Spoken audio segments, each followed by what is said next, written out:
Hey, welcome to episode 58 of Hollywood Breaks. We welcome back Cameron Dillavou today of Amazon Prime. It's good to have her here. She is so smart in understanding what's going on in the marketplace, and she's coming from it from a marketer.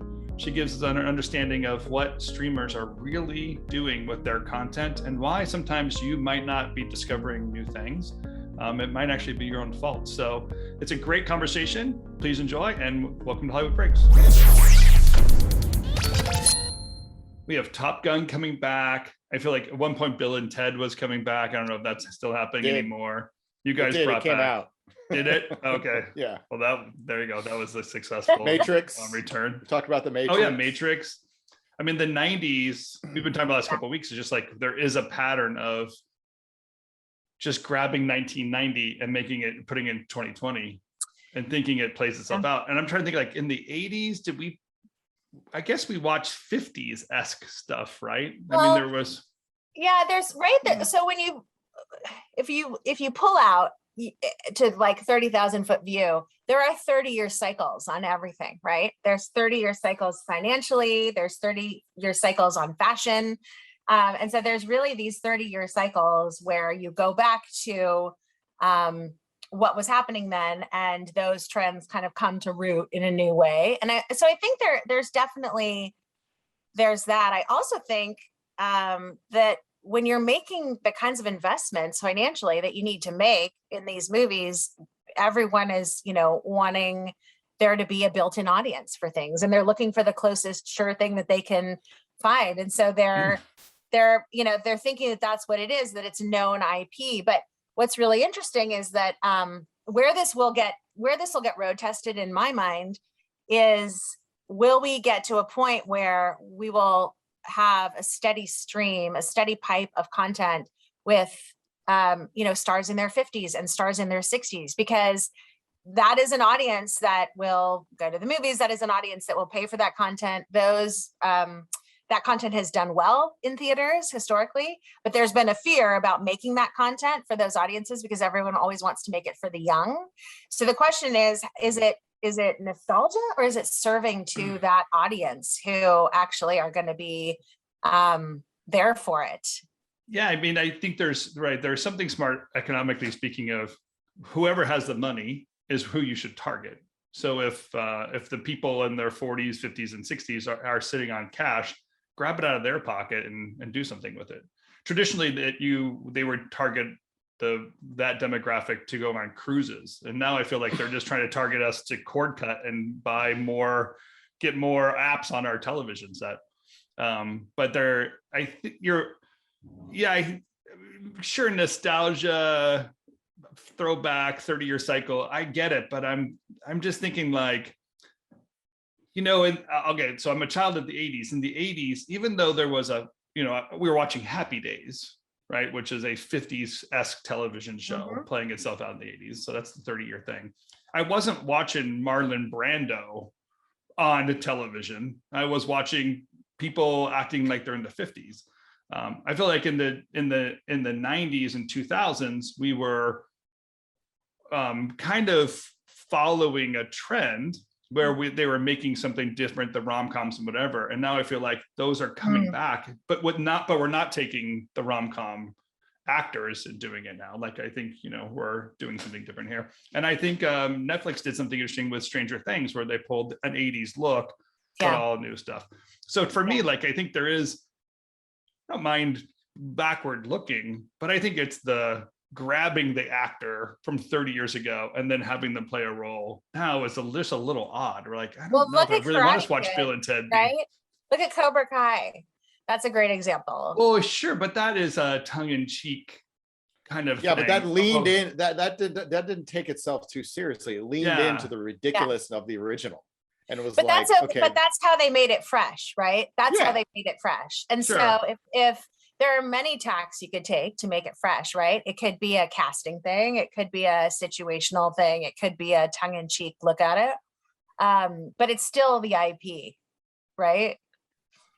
So what's the breakthrough then, though? Like if it's just like dusting off old libraries, where I think, to be honest, I'm not saying it's necessarily a bad play, because if you have a digital platform, you basically have content for infinity. You have a very long tail. So you can have on the same platform at the same time, the original coming to America and then this coming to America, playing next to each other without it being a very, big ask for your audience to watch it. That does make sense that you would complement it. So filling in the gaps there. I just feel like as an industry, as a trend, there's got to be a movement moving forward at some point. And there are people that can and should be able to take advantage of this huge global shift that's taking place. And then there's this weird restriction of like, no, we're actually, the decision makers aren't going to move forward. We're going to grab a movie from 1990 and actually the same actors from 1990, except for Kelly McGillis. And then we're going to, make a movie about them again or something like that. Yeah. I don't know. It doesn't feel like it's as aggressively moving forward as. Are you going to see that movie? Are you looking forward to seeing that movie? Oh yeah, are you kidding? Of course. Yeah, so like. But it doesn't mean, I'm not saying it's bad. It's not, I'm just thinking.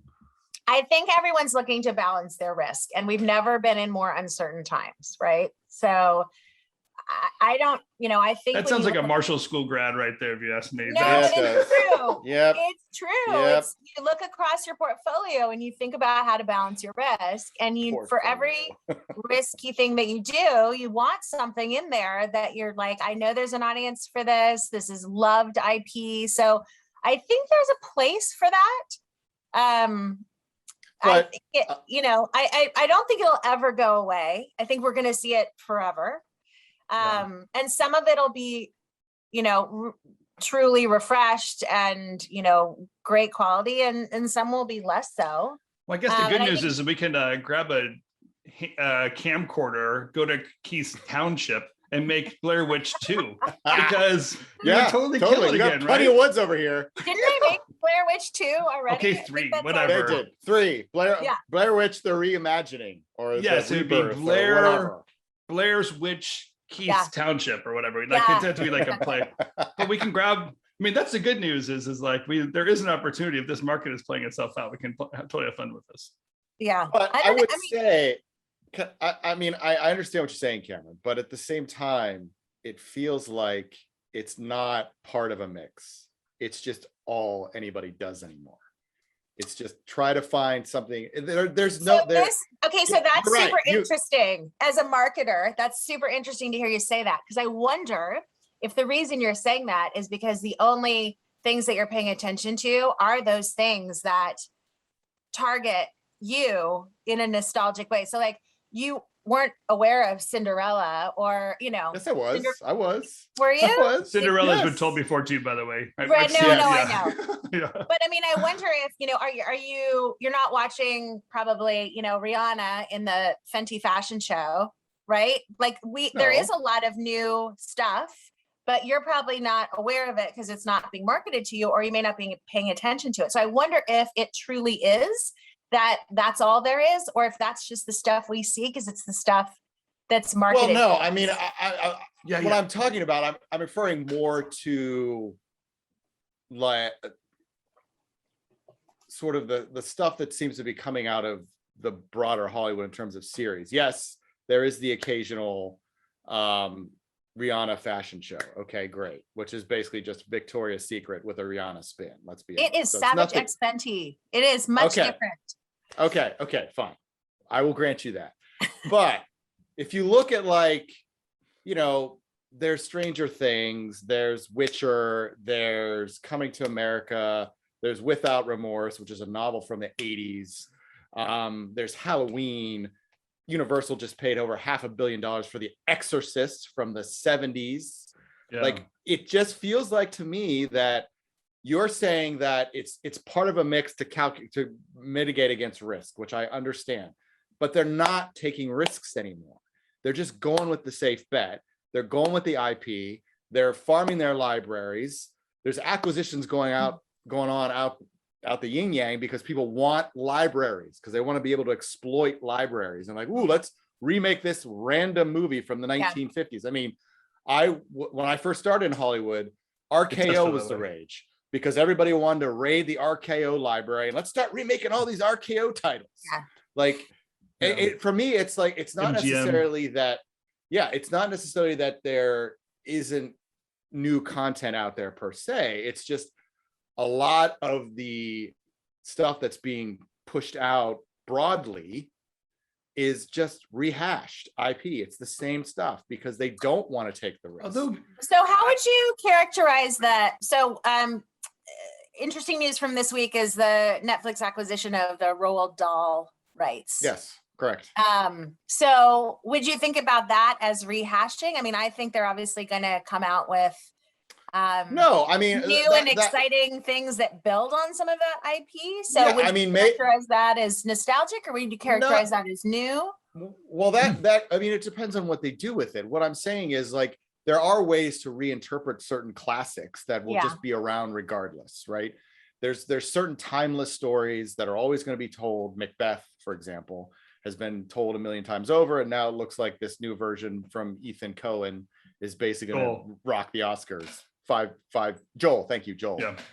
Well, dominate the Oscars, and it's retelling of a classic tale. Like, there are things that can be retold in different ways, and you can rebuild stories. And there's definitely a universe. Roald Dahl is a fantastic storyteller with a spectacular imagination. There's so many stories that have not been tapped. But I think that's a little different than rehashing a comedy from the 80s starring Eddie Murphy. Or reliving Top Gun 2 when half your cast is pot-bellied and old. And it's just, there's a difference. I think there's a drastic difference between that. I mean, I understand. That's what makes a classic a classic. That's what makes a classic. Yeah. Cameron, that's a good question though. Like, I think there is a challenge to ask ourselves of, like, are we pushing classics? Like Bill and Ted are not necessarily classics. That's, kind of fun to do, and why not do it or whatever. Yeah. But yeah, I kind of liked your challenge of the thought of there are new things happening, right? We might have just certain blinders on to looking at the type of entertainment that we've been accustomed to, television and film, and we're not necessarily looking at video game and TikTok kind of platforms, or the conversation I had a couple of weeks ago, just what the NFT space is doing in the entertainment space. And it's not just making collectibles, but there are people are gamifying that entire process as well. It's very interesting to see it play out. And are we just missing it in a way? Like, are we becoming the Lawrence Welk watchers of our generation, instead of like wondering, our kids going like, why are these people watching this at all? Because we look like the old people trying to find, the latest remake of a movie. I mean, one of the things that we concentrate a lot on at Prime Video is actually trying to tell the stories that haven't been told and looking for those stories. So that actually is that is a driving force in our content pipeline.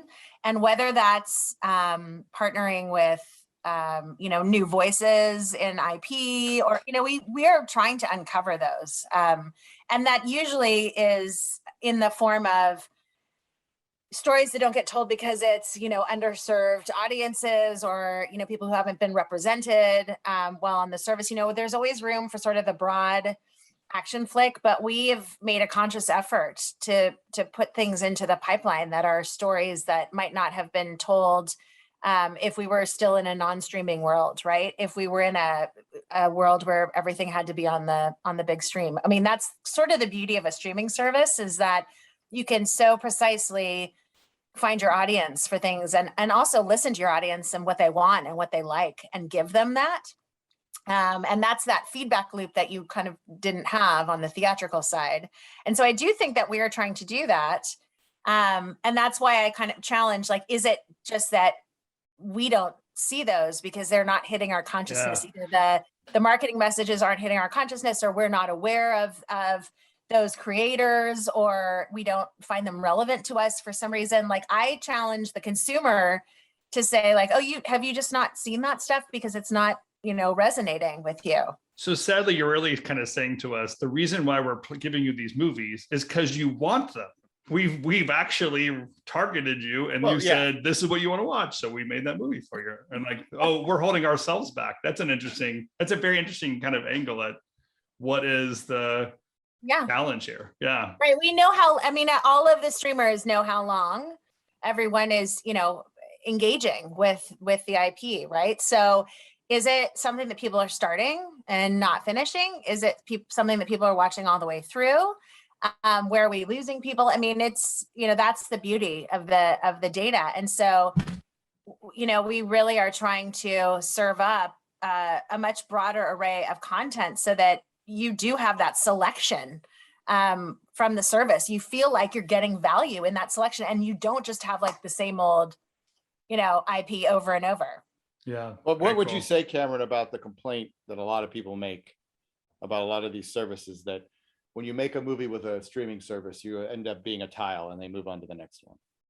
And how do you make that content discoverable? Because I will say this, I was on Amazon Prime yesterday, and your UI is probably one of the most confusing user interfaces between all the streamers. Yeah. And it's difficult to discern what's new, what I'm going to have to pay for. And I support and I love the idea of, these streamers that have just boku bucks, like, The Irishman would have never been made if Netflix hadn't stepped up and thrown money at it. There are a lot of movies that would have never been made because the studios were too scared to invest in them. Yeah. So I understand the benefit of the streamers, absolutely, but the big knock against them is you become a tile, and then they move on to the next one because you need the content. Like you said, you need the content, you need to feed the beast, you need to reduce the churn, you need to keep, listen, you as Prime members, you get a lot more for your buck than Netflix, right? You're not just getting video, you're also getting the 2-day free shipping, which is a huge benefit to a lot of people, and it makes it worth it. Whereas Netflix is just providing content, and as Tim will say, most of it is below standard. Yeah. But at the same time, how do you handle that it's just there's so much? And there was a survey out not too long ago, I think it was this week, where some people, because they are cord cutting, are comfortable having like 8 streaming services at the same time. Yeah. So how does that content become discoverable to the point where it actually makes an impact? Yeah. So I think that's so I would argue that your content, if you're a creator, has a much likelier chance of being discovered by an audience who will want to watch it on a streaming service. Because we're able to target profiles, right? We're able to target based on what people, now that's not to say that backwards looking predictive data is always right. But it's much more likely that, let's say an obscure little release would be released theatrically. It would get, some small digital campaign to support it. Yeah, no one's ever going to see that. No one's ever even going to know it's there. It's out of the theater. It's got one facing in home entertainment. No one's ever going to see that content ever. Yeah, but if you're an audience that wants to watch that content and you're on a streaming service, and if the algorithm is working the way it should, it will find you. It will find you. And so that's like that's a tagline from a horror movie. No, but I mean, that's the hope, right? Is because we want to serve people up stuff that they want to watch, right? That's our vested interest is we want people to be satisfied and happy with the content that we are offering them. So it's in our best interest to give them things that they're interested in. And so when you say it's sort of a tile, I agree with your point. Like the UI, UIs could always be more streamlined, in my opinion. Like, and maybe even streamlined is not the right word. Maybe just more intuitive. And everyone likes their content served up different ways. Like my husband and I always joke, I think I've talked about it on this podcast before, like he will scroll. It will scroll. I was like, where's the scrolling channel? Like all you want to do is look at the menus. Like he will look at the options until he falls asleep. Like he likes that, he likes that sense of like, there's so much here. Meanwhile, I'm like, there's 11 minutes until I fall asleep. Like, let's get something on here. Right. And so I think the more you can know your customer, understand what they want to see, how they act on the service, what they want to watch, it's in our best interest to make sure that they are getting things that are most interesting to them. And our job too is this discovery that you talk about. Like we also want to serve up things that are these like delightful discoveries, you know, that aren't maybe something that they've heard of, but are things that are just gems kind of to be uncovered, because that also is a great benefit of streaming. It's like if you're, you know, if you're totally right about that, by the way. I mean, there is the top 40 kind of format where somebody else decides what the top 40 songs are going to be, and they just are played over and over and over again. Television definitely had that kind of feature before OTT platforms and the long tail approach. So there are careers being made, isn't there? And filmmakers and content makers getting an opportunity where before it would be so limited just in the viewing space, either in theaters or on a, you know, even in a Blockbuster Video, there's only so much shelf space to put videos. So there wasn't even a possible huge long tail in a video store. So you're right. I think that shift probably adds to a different frustration. This benefit leads to the frustration you're talking to, which is the what to watch problem. Mm-hmm. And therefore, maybe why we go to Coming to America too is because we kind of know what we're going to get, opposed to the other million titles where I'm not really sure if it's worth the investment, especially if it's a Netflix original. It's not worth the investment to watch. Yeah, I mean, I think too, there are different kinds of consumers, right? So there are consumers who want to be the first ones to discover things. And then there are consumers who wait to hear about it and get on the bandwagon. I think as a marketer, you know, I just want people to start with Prime Video, right? I want them to sit down on their couch and I want them to turn on Prime Video. And when they do that, I want them to think, I'm going to turn this on because I know I'm going to find something I like. Whether it's a movie, whether it's a discovery, whatever I'm there for, I want them to start with Prime Video because I want them to believe that they're going to be satisfied. So that's, as a marketer, like that's my driving force. So whether they're coming for a big movie, and then they say, you know, we get a lot of acquisition that way, right? People come for a big movie and they go, oh my God, I didn't know how much amazing content there is here. So that actually, you know, that is a mechanism that you bring people in to drive that discovery, and to drive that perception of value. So, and you know, all the streaming services do that. So they're saying, you know, it's kind of, and the same thing, you know, in a way with, for home entertainment for years, it was like, you know, here are things that are on sale. If you like this, you might also like this, right? That was driving discovery. So streamers are driving discovery and they have a lot better data, and maybe they're driving it with a big nostalgic vehicle that's just bringing people to the service because it'll get them to start their, sit down. Oh, I heard about this, you know, Cobra Kai. I don't know if it's good. I don't know. Let's check it out. They watch it for 5 minutes and then they're like, let's find something else, but they're on Netflix, right? Yeah, that's right. So, well, it's interesting you bring up the maximizing the value, because that's some of the conversations that have gone. We talked a little bit about last week about the changes over at Paramount and Brian Robbins stepping in, going to goose up Paramount Plus. And even though some of Netflix's content is not top shelf, it maximizes the value that a subscriber is getting because there's just so much content available. And when you say sort of like finding, you know, helping people discover and realize the value they're getting, you know, it's interesting because you guys had the Tomorrow War, which was really sort of your big first huge release. And obviously, when you have big releases like that, how it does sort of sometimes drives the perception that it's a must-see event. Mm-hmm. You had, for example, Black Widow. Disney Plus released some of their numbers this past week. Ted Sarandos at Netflix finally released 2 slides of data, which have been everywhere. It's like plastered all over. I know. It's like, it's like, oh my God, they opened the window. What? I mean, it's been nothing in my LinkedIn feed, but that slide for like, I know that, you know, the 2 slides. It's like, woo, 2 minutes. They watch 2 minutes. Yeah. Is there an anticipation that, you know, I mean, obviously Netflix is responding to pressure that it's starting to feel from its investors. We need to really know how some of this stuff is doing. You can't be in debt forever. At a certain point, you've got to start justifying that you're actually doing as well as you say you are.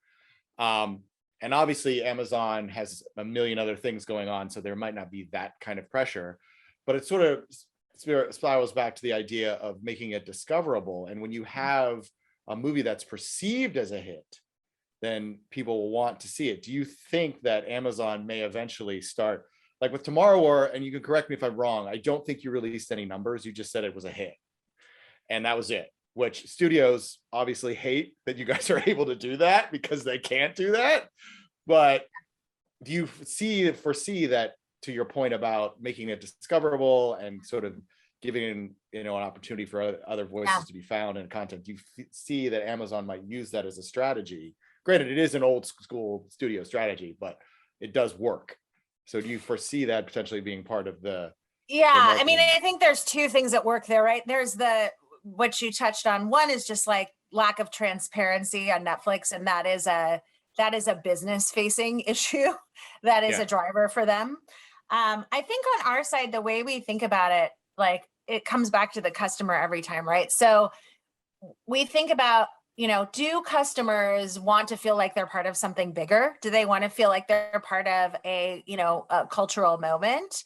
Yeah, they do. And so that's when we figure out what the right message, or if there's a message at all to be said. Like, hey, we just, and a lot of it, honestly, a lot of the comms that you'll see come out are like, thanking Prime members for, enjoying a piece of content so much. So it's really like, this is something that really resonated with you. We heard that, we saw that. So like, thank you for letting us know that that's how you feel about it. And I do see that, we, especially with some of the younger demographics or some of the underserved demographics, like the community piece and the cultural relevance piece are really important, obviously. And so we drive a lot of conversation on social so that people will feel like they're part of something, they're part of that community, they're commenting on it, they're engaged. And I think that is more important to us than saying like, this is the biggest thing ever. Like, we're not super chest thumpy, but we do want people to feel like they're part of a cultural moment that they can share with other people, and they can connect with other people. And it's not just they've watched the content and they're done, they're moving on. They've watched the content and they're moved to action, whether it's like they're going to dig deeper in the IP, they're going to reach out and comment on something, they're going to ask a question, they're going to engage with a social platform. Like, that's really our North Star, is to say, we're making content that's driving people to do something aside from just watching it, because that there's value in that. I love that. That's kind of what the Blockbuster water cooler talk phenomenon was, right? We all knew we were watching Friends on Thursday night, or we all knew we were going to watch that movie over the weekend. So come Monday, there was something to talk about, and that stickiness that some content really has in your mind and in your heart, and you want to go do something. It's very frustrating to be moved by a documentary, and then you're the one in work trying to re-explain the entire thing because no one has seen it. They didn't even know it was out there. And you just feel like you can't get the momentum like a cultural event was. And that this spreading out of the audience into so many different circuits and channels and whatever, where there is something disconnected in that cultural sharing everywhere. Like that, I mean, our whole culture is this way. From politics to entertainment, there's a lot.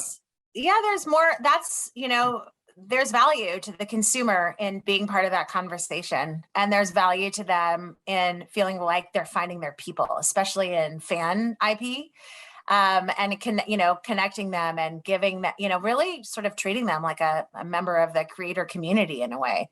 And we've talked about this, forever. We talked about it when I was at Fox on franchises, like how do you bring the fan in to build on the community, and we've had endless conversations about the right way to do that, but I think the value is you're moved as a consumer to do something after you watch a piece of content, and that's like a value cycle, right? So whether they for the Prime Video example, they watch something, they can listen to, an audiobook on Audible, they can buy something from retail, there's so many options to kind of go deeper with the experience. And we think that has a lot more value than being like, we're number one. And so that's kind of, you'll see our communications more oriented that way. Well, that's smart. So and to some degree, as an outsider, you don't get to see it then. If you're not in that communication cycle, then there's moments happening in your it's hard to participate if you haven't kind of clicked the button or watched the It film. could be like we take accessibility really seriously. So I think when you think about like the broad beats in the campaign, so a trailer drop or a first look, like there are really broad beats there where people can, we can invite people in to like or, comment or share. And then we know who those people are so that we can give them more of what they want to see. So there are lots of these beats that are welcoming enough, especially when we think about some of our sci-fi franchises where we want to be true to those fans and serve them things that they'll think like, wow, this is really cool and really, niche and really speaks to me. But we also want to be accessible. That doesn't mean it's for everybody. It just means like, hey, if you don't know about this, we'll invite you in if you want to be a part of it because it's cool and interesting. And then, you can participate in, whatever way that you want, but you try to make it, as accessible as possible because you don't want it to be closed. And you want people to like going back to discovery, right? You want people to discover it and bring new perspectives and tell other people about it and talk about it. And you want it to be thought provoking. So we try to, make sure that the campaign has a mix of those elements. Yeah, yeah, I mean, what a I will challenge. say, That's cool. yeah, I will say that you're really hit the idea of engaging with community throughout the life cycle of a franchise or an IP was always a sort of big problem for us at Fox. We would release an X-Men movie, we'd spend all this money building up all these followers, and then we ignore them for 3 years until the next one came out, and then we're like, hey, new movie coming out. No, we haven't talked to you in 3 years and given you any sort of content or any interaction, but hey, and it's an assistant sitting there typing on Facebook. So I really appreciate that aspect of it. What I will ask is, it's interesting, you have the sort of Tolkien series that's coming out, and there's been press of how much you guys paid for that, yada yada yada. But the Tomorrow War was an acquisition, and that was a big movie. Do you foresee Prime doing like a big, like, I know 2 years ago you guys went on a buying spree at Sundance and bought like half the movies. Most of them I don't think did particularly well. You can correct me if I'm wrong, but do you foresee that being a part of the mix? Because it doesn't seem like, we know Netflix spends a crap load of money on their movies. We know that Disney Plus is going to spend a ton of money on some of their movies that are going to potentially on Disney Plus. We don't know what Peacock's going to do. Apple TV just snugged up the George Clooney Brad Pitt movie. But what's interesting to me is you guys don't ever seem to ever be in those conversations. So I'm wondering, are you just sort of sitting back and saying like, we'll wait and see what happens? Or are you saying that you feel that series are the best way to sort of interact with your community? No, I don't think we're sitting back and waiting. I don't think that we are oriented more towards series than movies. I think what our strategy is not just like, we're going to outspend. Like, that's not our strategy. Definitely not. And so I think our strategy is, we make content and buy content that our members want to see. And so there may be a movie that everyone else is scrambling to buy that is just not something that we need or want for our customers. So, obviously we want big IP, we like big stars, but we also look at our portfolio. We know what audiences that we want to talk to, and we know what audiences we currently have on the service and who we need to acquire. And then we look at our whole portfolio and we say, do we have the pipeline to serve those customers, current and potential? And that's how we determine, do we need to spend this to buy this? Do we need to bring more in? Where are we short? We look at, across a time continuum and say, do we have a constant pipeline to satisfy these customers? And yes or no. And if we have a gap, then we go, buy or make something for that audience. But that's how we think about it. It's not just like, oh my God, there's a movie with big talent, we're going to run out. And like, we are not, that's not what we do. And I think since you said that, what it kind of postulates an idea in my head. I think a large part of that is because most of Prime Video is not, you could correct me if I'm wrong, are not former studio people. Like you are, but you're home entertainment. When you go to like Apple TV Plus, it's all former studio people. So they salivate at the opportunity to work with like a George Clooney or a Brad Pitt. Much to Tim often talks a lot about this with, you know, his show launcher. See, I'm gonna do a little pitch for you, Tim. There you go. Thank you. He says that you should, before you even pitch a show, you got to know who your audience is, versus just, I want to make this show and go find an audience. You know who your audience is ahead of time. And it seems to me that's exactly what you're saying. You're like, we know our audience, we know what they want. We're not going to run after something if we don't necessarily have a need for it. Whereas like a Netflix or an Apple TV or Peacock, they're all like salivating at all this stuff because they feel they need it. And it, you know, as I said earlier, it may also be partially because there's that studio exec need to go home to their small town and say, I worked on a movie with George Clooney, you know, and it's like that sort of desire to do that. Yeah, I don't know. We have a fair number of studio people now. I think definitely in the last couple of years, we have much better studio representation. But I actually think it's more about, you know, it comes back to branding and sort of positioning. It's like, what's your streaming brand strategy? So Netflix is about volume, right? They're a volume play. And so that's sort of how I think they approach everything. That's how they approach, you know, they're like, that's why they have to spend at the levels they do. You know, they're about having everything. And, you know, Apple TV's positioning is probably still to shake out a bit, but, you know, they're clearly more curated. They've clearly, you know, they're going to take a little bit of a different bent. I don't know if you ask consumers, like, talk to me about Apple TV's positioning versus like someone else, that they would be able to articulate that. But I do think that, you know, Prime Video, I just feel like we take not a niche curated approach, but again, like we take an approach that we want to have content for our customers. We want what people want to see. And we also want to bring them the value in discovering, you know, content that they may not have been able to come across before. So there's that discovery piece. Yeah. But, you know, I wouldn't, just because you don't hear about us in those conversations doesn't mean we're not there. We tend to be a little more stealth. So, you know, we're not big chest thumpers. And that's not really been our strategy either. So if you look at some of the streaming, you know, companies' PR strategies, it's really, you know, been about, you know, being very vocal about what they are and aren't doing and having that in the trades. And that's, you know, never been our strategy. And so I think you can assume that if there's content that we think our customers want to see or needs to be made for an audience that we either have or want to go after, then we'll figure out a way to get it. Yeah, I think from a consumer point of view, I think your strategy is working. When I'm thinking about sitting down and watching content, I'm now starting to learn which platform to start with, just based on my mood. So there's really great stuff happening on Hulu. There's Only Murders in the Building and that kind of stuff. It's a really fun kind of thing that they're creating. But a lot of Hulu for me, it just doesn't stick somewhere. But I often start with, when I think about starting with Prime, I'm thinking about I want to see if a film is on there first.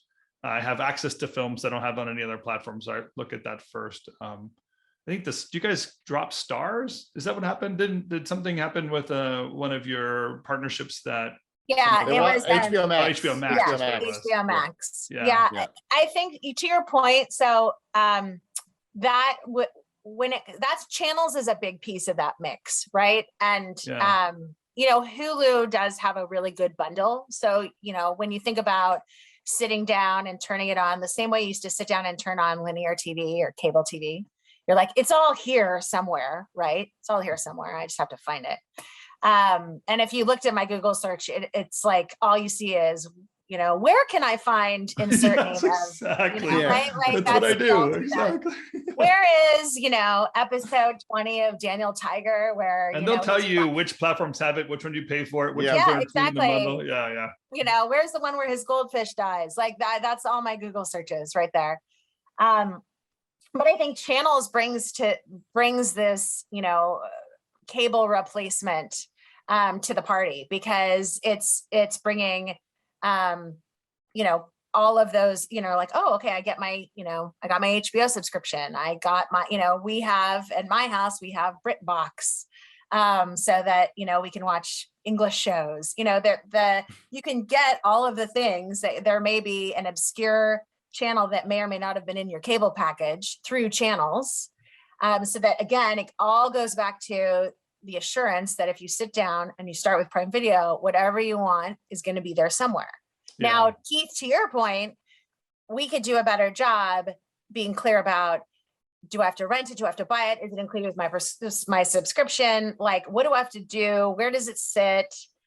Because there's friction there for sure. And we know it, we work on it. But it's sort of the downside of an upside, which is having such a broader universe of options versus a Netflix where everything's included, but like they're not going to have live sport. They're not going to have, a lot of things. So it's definitely something that we need to get better at. It's a friction point for the customer. We all know it. We all feel it. We're all customers. So that's real. That is true. Then it could be, you guys could be the place where I could tune first, where I still feel like I have to jump between live stuff on Hulu. I never go to Netflix. I think that's the one. I think there's going to be a new term, like there's a cable cutting term. And then I think there's going to be another term of like tired of Netflix. Streaming cutting. Yeah. Like desubscribe. Streamlining. Streamlining your streamers. There it is. Yeah. Yeah. Streamlining. That one's That's a what waste it's gonna be right called. now. Yeah. If they raise the rates one more time, I'm just going to be so done with that one, Well, because I barely go do it anyway. And grandma watches it at my house. So that's why I have it. So she has something pretty safe to watch. So people are pretty savvy, consumers are pretty savvy, and people do the calculation like, hey, I want to watch Ted Lasso. I'm going to do a 3-month subscription on Apple TV, and then there's nothing else on there I want. I'm out, right? Customers constantly do this calculation. They're very savvy. So they're like, I'll get it for 3 months, I'll cancel, right? Yeah. And they're toggling. They're toggling between all these streamers for that one show. And so that's why it's so important to be the one that they just sit down and turn on and then find what they love, because otherwise you're where they go to watch a show, and that's it. And that's not what we want for our customers. That's not the best. You guys are so different because you're included in my free shipping package. I mean, I feel like I feel like you're an add-on to something I'm never going to get rid of anyway, because I'm using Prime for shipping, where your competitors have to keep my interest because I don't have the additional benefits. So you are like myself, you came to Prime for the shipping benefits, and that's the majority of the customers in the US. Internationally, we are an entertainment first service in the Prime bundle in a lot of markets. So we come before shipping, we come before retail. And so it's interesting. They're missing out because the shipping's one of the best benefits. It's the best benefit. Well, and it's funny because as you start to sell, it's hard both ways from a communication standpoint, because those two things don't have anything in common, right? So you're like, we're a great entertainment company. Also, you get free shipping from, all these things. Sure. Hard message. Also hard message to be like, hey, you love our free shipping, but also amazing entertainment. Really difficult, right? And so as working with the Prime team, thinking about, and those obviously aren't the only two benefits you get within Prime. There's like 120 benefits in Prime, most that people don't know about. But it's like, what's the overall communication? No one's going to sit down and start with Prime Video because they get free shipping, right? Yeah, so it sounds like what you need to do for our audience is write out the other 118 items that I'm not taking advantage of. I'm pretty sure we would be very viral if you gave us the other. Guys, just go to the homepage. Go to the homepage. It's all there. All there. I've been to the homepage. All I see is something I looked up a week ago. Oh my gosh, there's photo storage. I'm going to send you all the things. Yeah. Photo storage. Yes, please do. Photo storage. Confusing. Really? Free photo storage. Yeah, it's amazing, you guys. There's such unlocked value. Get in there. Wow, that actually scares me that there's another place to put my photos. I don't know where my photos are right now. I don't know. Yeah. All right, we're gonna have to have a separate episode just to go through all the 118 benefits that we apparently don't know about. Yep. Hey, congratulations on your little one, by the way. I don't think we said that. Here. So. Thank you. So awesome. You're glowing. You must just love this moment. It's the blur on Zoom, but thank you. And then you're going back to work soon. So that's Couple of weeks. Yeah. wow. It's exciting. It's Transition exciting. back. Now is going back to work just like turning on the work computer, not for conference calling, but or not for watching video, but what for conference calling? Because you're Yeah, staying it's at home? actually it's gonna be a whole reconfiguration of our living space, because before we had the little one, I was working out of my bedroom office. And now that's a bedroom. So what exciting place in the house am I going to work from? I don't know. Still to be imagined. I may move outside for part of the day. That's but cool. yeah, we'll see. It's been funny. The whole working from home for a couple of years I've utilized every inch of space at home. Yeah, of course. Yeah. Yeah, it's exciting. Pretty awesome. Well, congratulations to you. And we're glad to have you back here too. So, Anytime. I love coming to talk to you guys. Yeah, you're awesome.